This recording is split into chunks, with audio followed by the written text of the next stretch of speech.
Hello, what's going on? This is Mr. Ippolito, and today we're going to go over the Declaration of Independence scavenger hunt. Is this assignment right here? There is a front side, there is a back side. So in total, 32 questions. 30, no. Yeah, 32, because there are 16. 16 on each side, so 32 questions total. So we're going to go over questions 1 through 32, and we're going to go ahead and start into that right now. So question number 1 asks, when was the Declaration of Independence signed? Now, I'm going to go ahead. By the way, I'm answering this by using the same, this is the same declaration that I shared with you. The text, whether you're in the textbook or whether you're online, the text is pretty much the same. I just happen to be using the text that I shared with you. So anyway, let's just go through this one by one. Question number 1 is, when was it signed? So the Declaration was actually signed on August 2nd, 1776.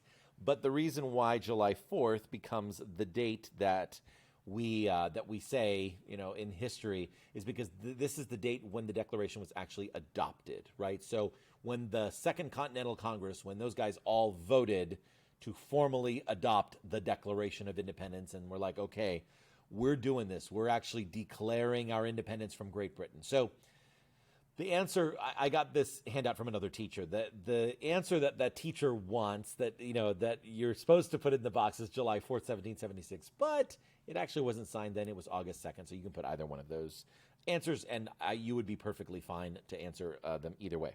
Question number 2, what words show that the 13 colonies are all in agreement on this? There are a couple different ways you can do this. You could point to united and say, well, that means we're kind of all together, right?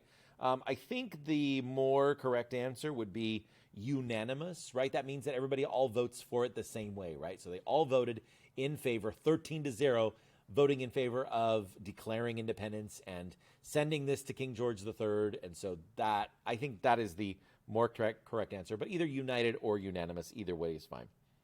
Question number 3, what is the course of human events? Well, in this case, the course of human events is history, right? History is the course of human events. In other words, Thomas Jefferson here is saying, in the course of human events, in human history, there comes a time when one people have to say, you know what, we don't want to be connected with you anymore, right? There comes a time when, in the life of every young person, they say to their grown-ups, you know what, I'm going to move out of the house. It's natural. It is a natural part of human history, of growing up, there comes a time when one people must dissolve the political bands that connect them to another.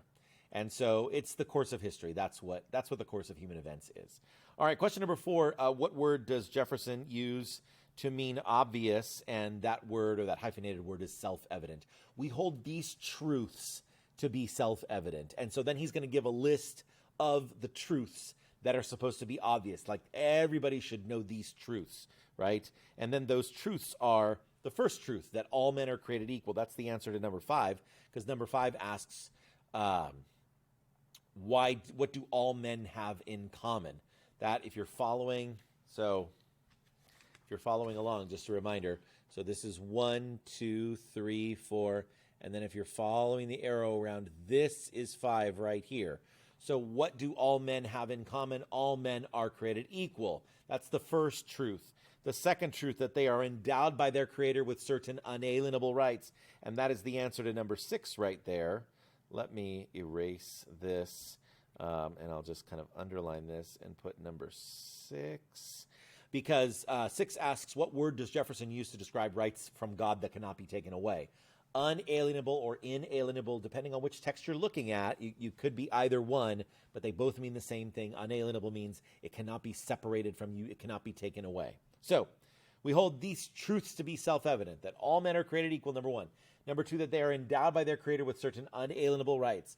That among these rights, so it's not all the rights, but among these rights, the top 3 are life, liberty, and the pursuit of happiness. So that's the next question, number 7. What 3 basic rights do all men have? Life, liberty, and the pursuit of happiness.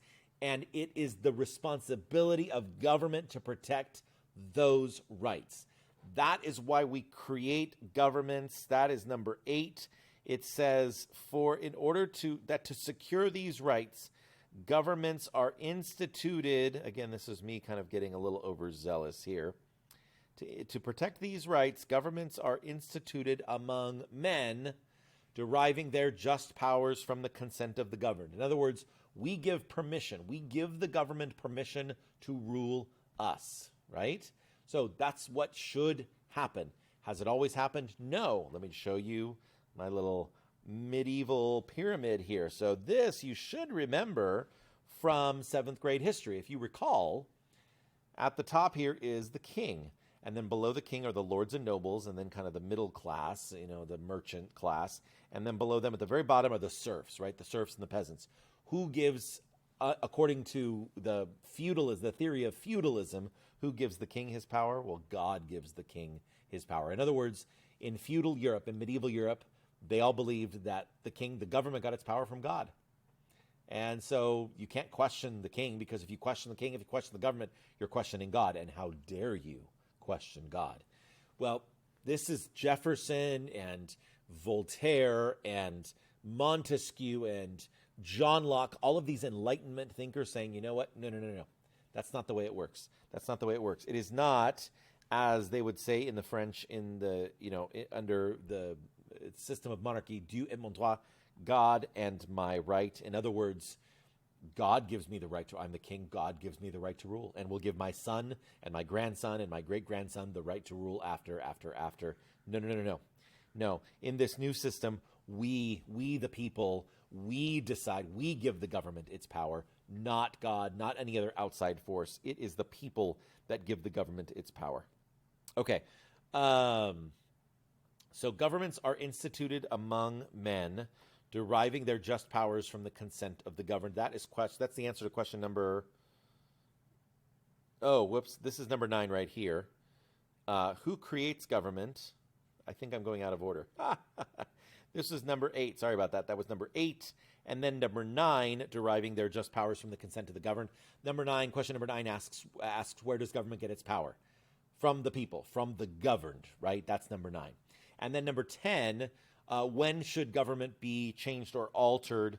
It should be altered or abolished, you see right here, whenever any form of government becomes destructive of these ends. In other words, we as the people have the right to abolish or alter. Alter should come first, right? We should first try to change our government. Let's change it. And under our system now, we have the right to change it, right? In other words, if you don't like the president, you vote for a new president. If you don't like the governor of your state, you vote for a new governor. If you don't like the people who are making the laws, you vote for new lawmakers, right? That's what you can do.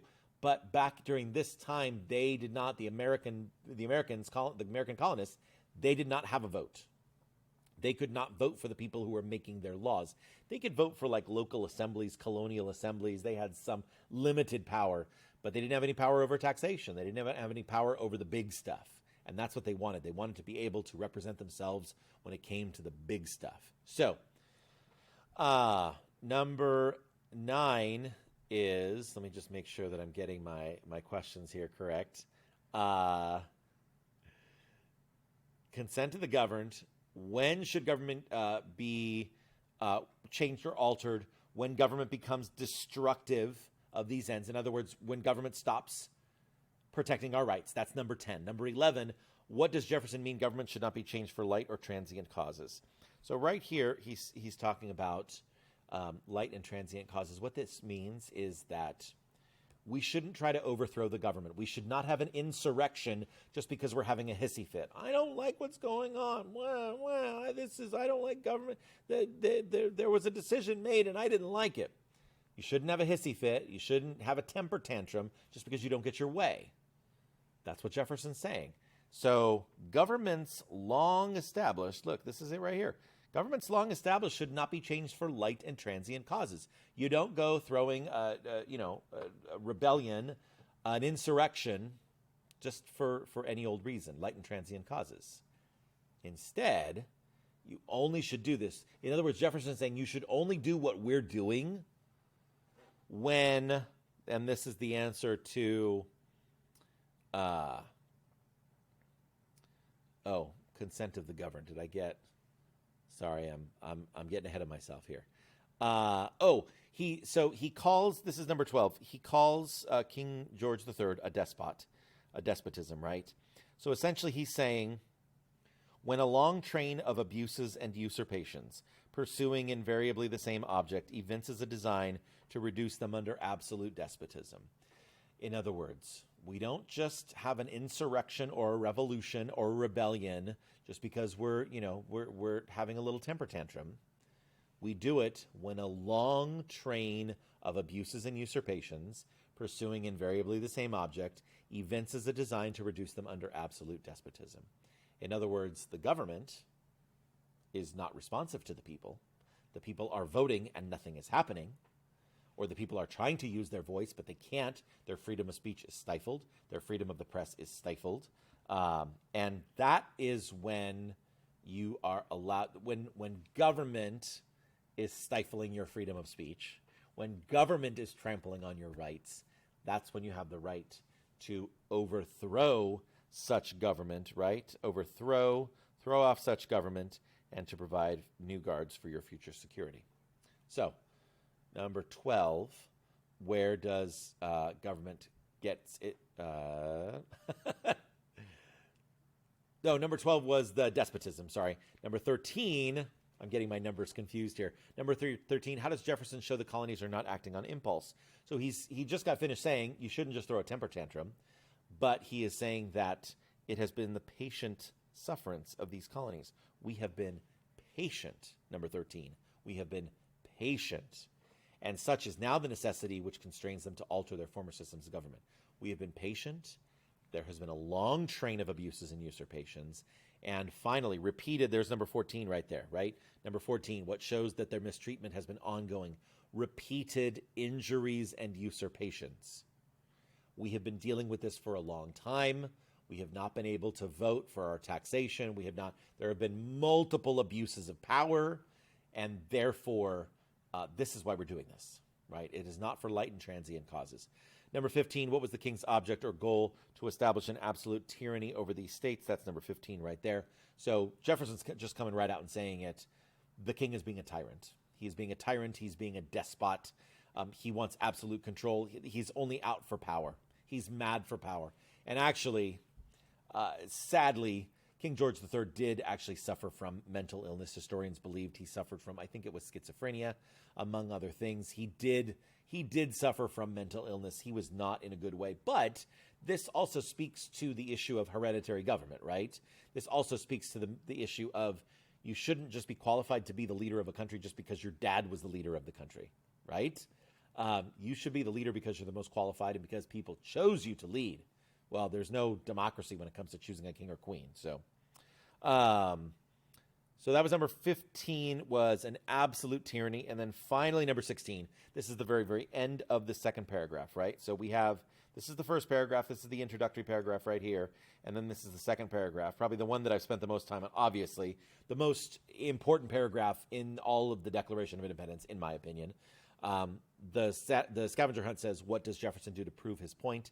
He says, to prove this, let facts be submitted to a candid world. That's number 16. In other words, like a lawyer, like an attorney, Jefferson, like he's in court, he's saying, all right, I have made these accusations. Now I'm going to present the evidence. Or if you learn this in an English class, you make a claim. Jefferson's making some pretty powerful claims that the king is a tyrant, that he has repeatedly injured and usurped his power, that he is an absolute tyrant. And so he's like, this is all claim right here. And now he's going to present the evidence. And so this is where you would turn over the page, because now we're going to get into the evidence. And so now we're on question number 17.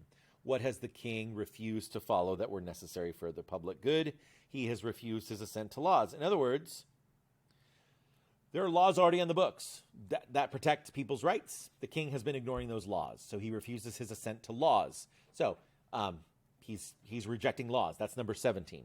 Number 18, how has the king tried to fatigue people into following his law? So this is number 18 right here. So I told you earlier about those meetings. Like, there were some meetings, some legislative bodies. There were some ways that colonists could express themselves and express if they wanted to gather together to, express what they were concerned about, they could do that. However, the king started calling together these legislative bodies at places that were unusual, that were uncomfortable, and that were distant. Well, government's trying to pull one over on you when they're like, "Oh, we want your voice to be heard. We're going to hold a hearing at 9 a.m. on Tuesday." Well, most people are either at work or at school at 9 a.m. on Tuesdays, so that is not convenient. But governments sometimes, still today, they try to pull this over on their people when they say that they want to be transparent, or they say that they want to hear from the people, but they really don't. They make these meeting times, these hearing times, at inconvenient times. So that's what King George was pulling right there, number 18. Number 19 asks, what has King George dissolved, which has allowed him to invade the rights of the people? He has dissolved representative houses. So I was just telling you about these bodies where the people actually could speak up and use their voice to be heard. He was dissolving those. And then number 20, what has the king refused? So he dissolves those bodies, number 19, right? He breaks apart these representative bodies, and then he has refused to cause others to be elected. So he says, all right, I'm breaking these people up, but then he doesn't allow for the election of new representatives to replace the old representatives that he kicked out, right? Okay. I think this is number 21 now. What did the king send swarms of to the colonies? Swarms of officers to harass our people and eat out their substance. So he was sending... back then, you got to remember, there's no such thing as police. Police really don't exist. So the soldiers, the redcoats, are like the 1700s version of police. And so what he's doing is he's sending swarms of officers, British Army officers, to harass our people and eat out their substance. This, if you recall, this was the Quartering Act, right? The Quartering Act, that was what gave the British officers, these British soldiers, the ability to go in and live in the homes of the colonists, and not only live in their homes, but also to eat their food as well, right? Eat out their substance. So harassing people and eating out their substance in the name of keeping the peace, right? That's what King George was talking about wanting to do. Number 22, what has he kept in the colonies during times of peace? He's kept standing armies in the colonies during times of peace. Today, there is a constitutional amendment that protects us from having standing armies in times of in peacetime. And so that was number 22. So today we're protected against that under the Constitution, but at the time there was no protection. And so there would be soldiers in just like in the streets of Boston, in the streets of Philadelphia, without any of the consent of the people living there. It was just the king wanting to kind of keep people under his control. Next is, how has the king protected these soldiers? So he's talking about these soldiers and basically protecting them by a mock trial. In other words, the soldiers get accused of some wrongdoing, right? Some soldier misconduct. Today we would refer to it as police misconduct, but back then it was soldiers that were committing these acts of misconduct. And so there would be this mock trial where you're putting the police, or in this case the soldiers, on trial, but really nothing's going to happen to them, right? They're not going to get punished. They're just going to get away with it because the king doesn't really want them to be punished. The king wants them to continue to abuse their power that the king has given them to oppress the citizens of that particular location. Okay, in this case, the American colonies. Number 24, what does the king impose without consent of the colonies? That is taxes, right? And you've heard the phrase before, no taxation without representation. That's exactly what they're complaining about there.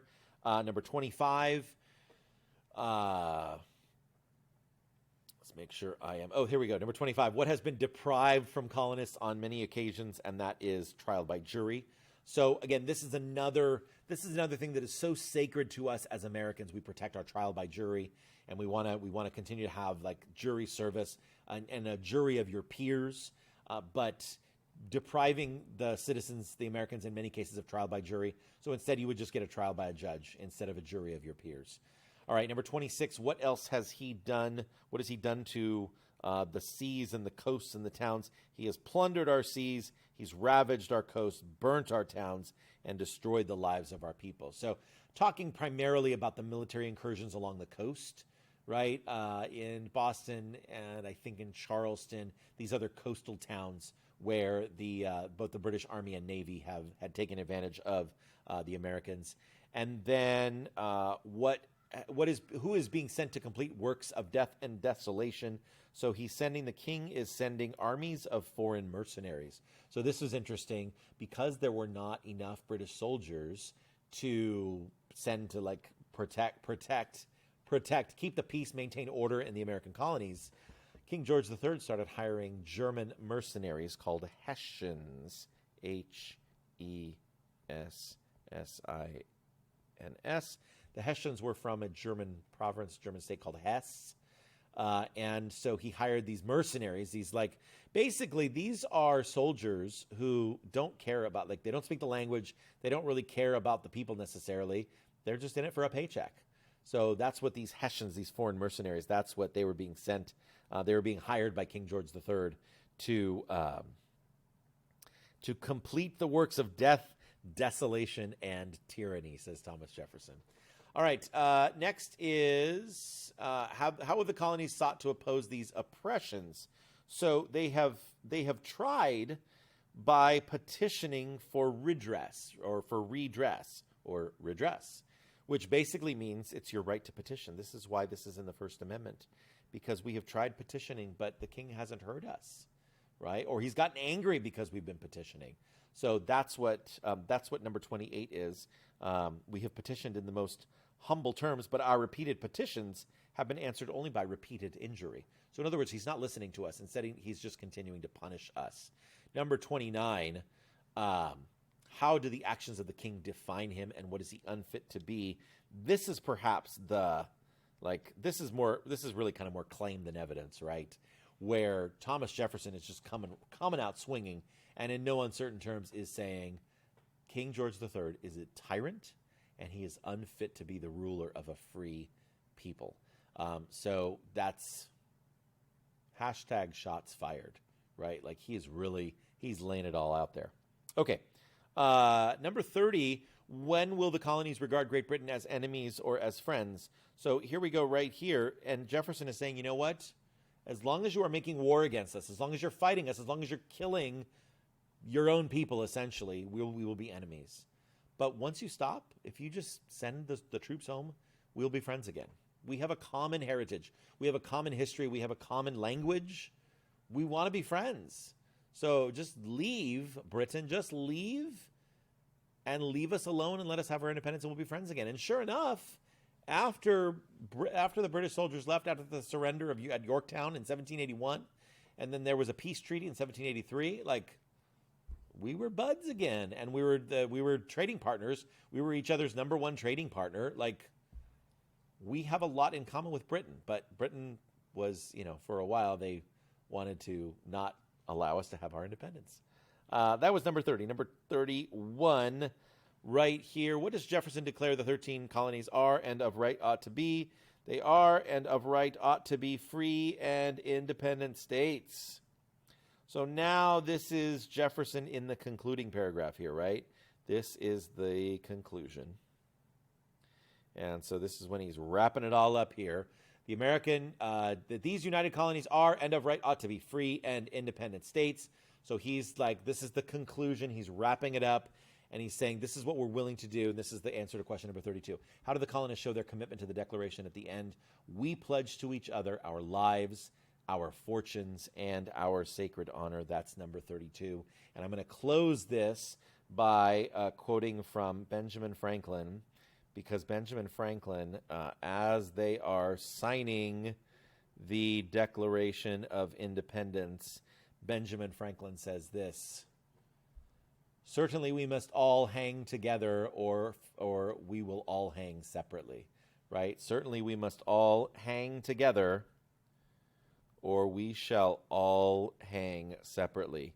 In other words, hang together means stick together, right? We got to stick together. We have to work together. We have to cooperate. We all need to be, in the words of High School Musical, we're all in this together. So we either stick together, we hang together, or we will hang separately. And of course, that has a different meaning, because in this case, in this context, hang separately means They're all going to get their own nooses, their own ropes on the gallows, and they will be hanged as traitors to the British crown. Had they lost, very likely George Washington, Thomas Jefferson, Benjamin Franklin, John Adams, all these people that we regard as American heroes, they might have been hanged as traitors to the British crown.